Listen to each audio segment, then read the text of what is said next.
guys, welcome back to my channel. So today I'll be doing a video on the 10 things that I learned from my exes.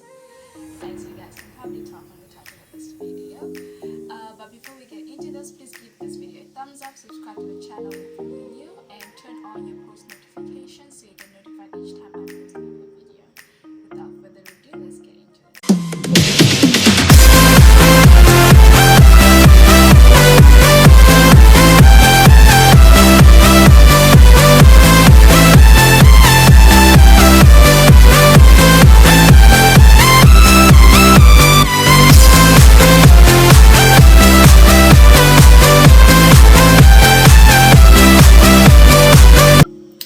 So there is a saying that says that a person comes into your life either as a blessing or a lesson, and I for one consider exes to be lessons.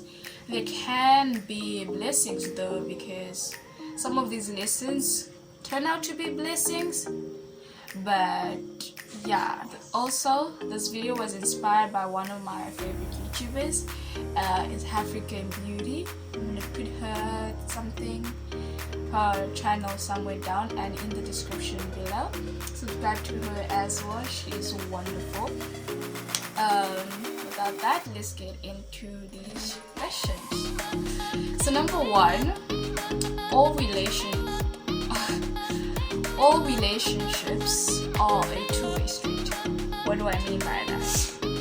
So in a relationship, be it in a romantic relationship, be it in a friendship type of relationship, family, whatever relationship you have, it's gotta be a two-way street. Well, maybe not family. A relationship has got to be a two-way street in that one person shouldn't always be the one providing more of one thing than the other person. Like, it's okay to help out, but it shouldn't be like a one-sided thing. This doesn't only account for a romantic relationship, it can also go with friendships.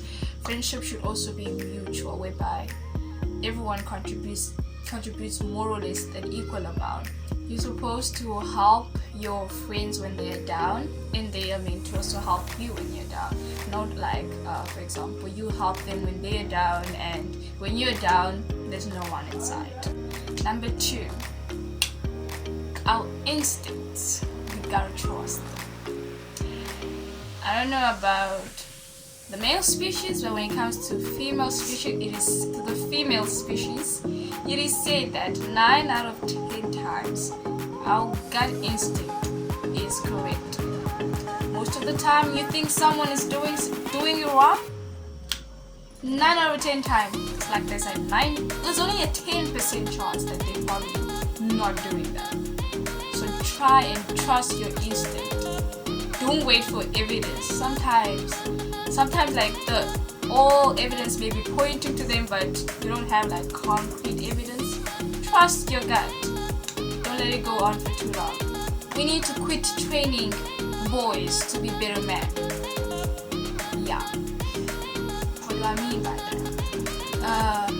Hey, if you are going to be dating someone or be in a relationship with someone, try and be in a relationship with someone on the same IQ level as you. Like, it can be like, it doesn't have to be like the same, but more or less the same. Because I didn't think this was important to begin with, but I got my fingers burned. Dating someone on a different IQ level as you, if they are on a higher IQ level than you, you're always going to have to deal with feeling dumber and stupid, and having to compensate for a lot for them to try and reach them. Well, I guess it's better to be dating someone with a higher IQ than a lower IQ, because with someone with a lower IQ, you will be over there and they'll be down here, and you're trying to raise them to get to you. So it's like almost like you're waiting, so you're putting yourself on pause while you try and raise them to get to your level so you guys can grow, instead of you guys growing together. And that can bring a lot of problems. I don't know any relationship that have succeeded with people having different IQ levels, but from what I've seen and my own personal experience, it doesn't always work. It doesn't seem to work, because you're always wanting to, one always has to play catch up and the other one has to wait, or I don't know. Yes. Number 5, potential doesn't mean it's guaranteed. So like African Beauty told us, what is this, that we as girls tend to see potential in guys. Like, you see that this person is able to become great, this person has so much potential, they can be awesome in their life, they can achieve A, B, C, D. But just because we see that potential inside of them doesn't mean that they will end up getting to where you envision them to be. Because at the end of the day, you seeing the potential and you trying to get them to that potential to achieve, to get to that vision that you have, is not the same thing as them thriving to achieve it as well. Because they've got to be initiating it themselves. They gotta want to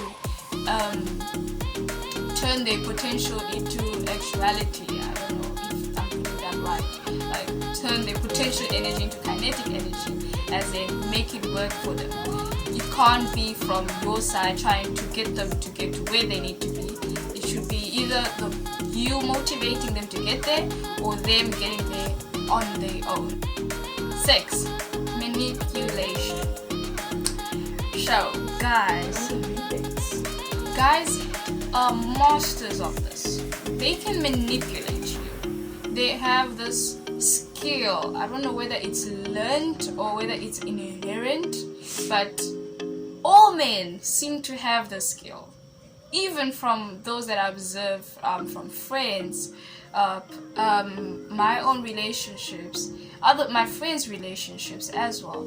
Guys have this skill or talent with manipulation, being able to flip a situation around and make you feel worse about bringing something up that they supposedly did wrong, and then you turn out to be the guilty party instead of them. Yeah, I didn't think that would happen to me. What was the lesson? So the lesson in that is that be aware of that. If you see them flipping a situation around, flip it right back.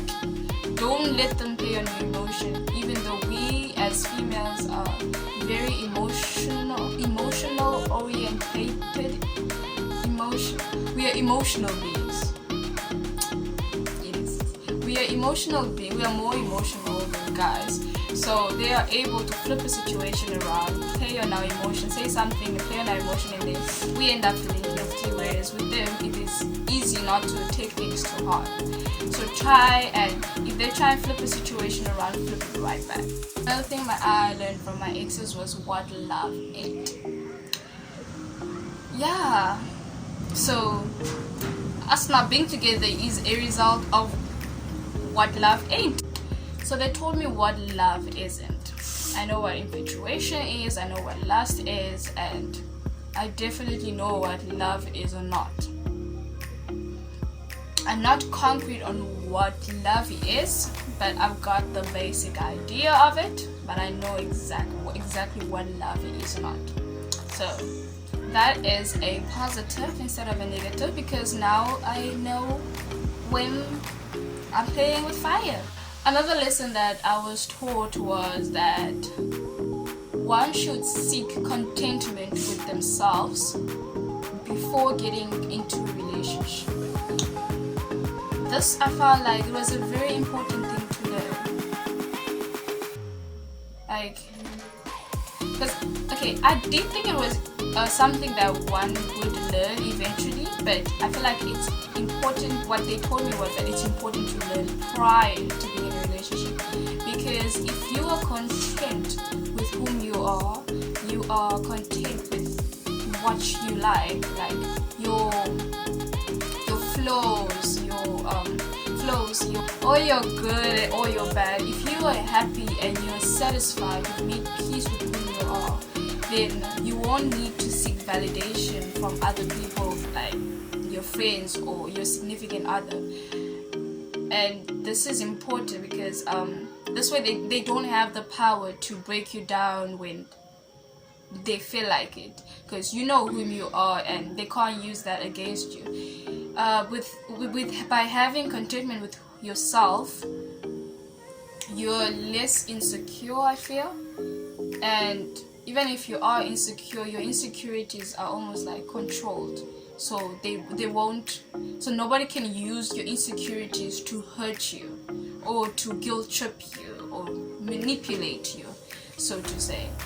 So that's why I felt like you have to make peace with whom you are, be able to make yourself happy outside of everyone, so that you have a life of your own and you don't go into a relationship seeking validation, go into a relationship being dependent on the other person for happiness or to feel good about yourself, because you already know how to make yourself feel good, you already know how to make yourself feel happy.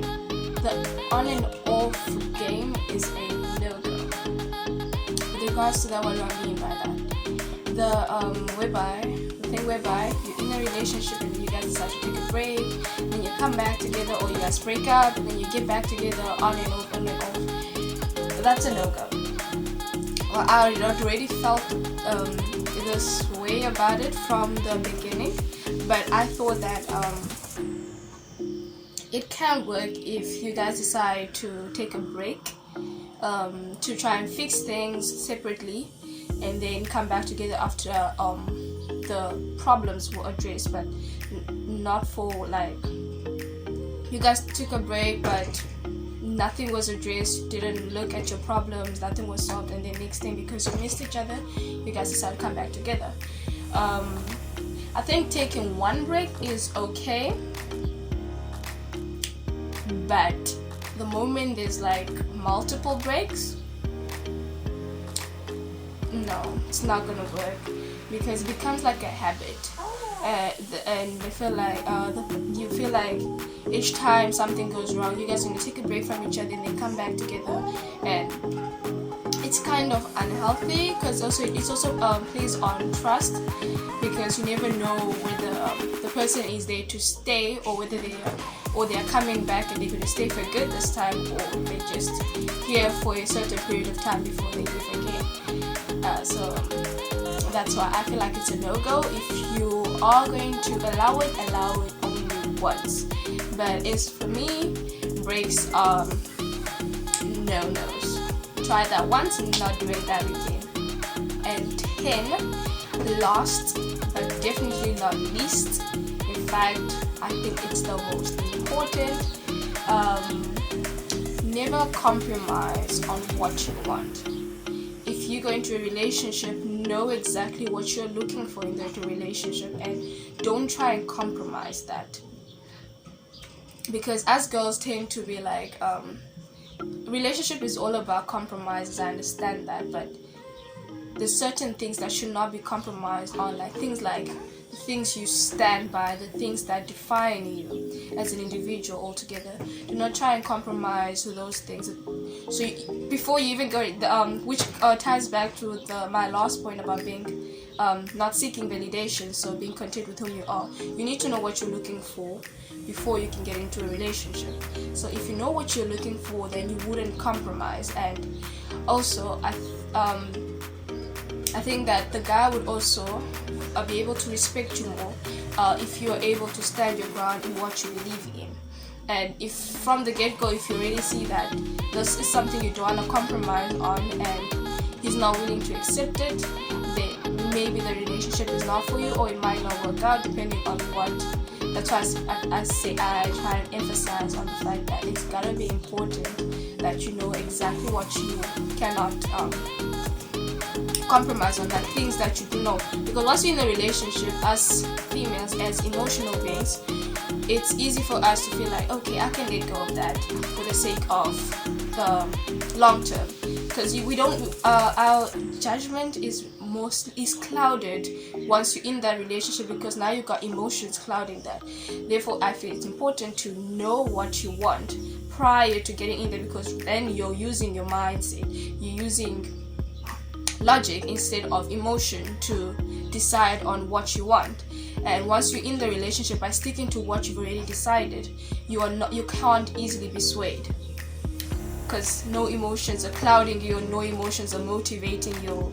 Just kind of like the same way by they say, do not buy things while you're happy, do not make promises while you're happy, or do not say things while you're angry, something like that. I don't remember the saying exactly, but just try and know exactly what you want before getting into a relationship, so that you do not have to compromise on your morals or things that you stand by. And if the relationship doesn't work out and you've already lost so much, and you feel like you gave up a lot of things, and now it was for nothing. Yeah. So those are the 10 things that I learned from my exes. I personally feel they were blessings as well, because now I know better and I won't repeat the same mistakes. I really hope you guys enjoyed this video, and that it's gonna help someone out there. So give it a like if you did, and comment down below what you guys think of it, as well as any other video suggestion you guys would like me to do. Until next time, I'll see you. Ciao.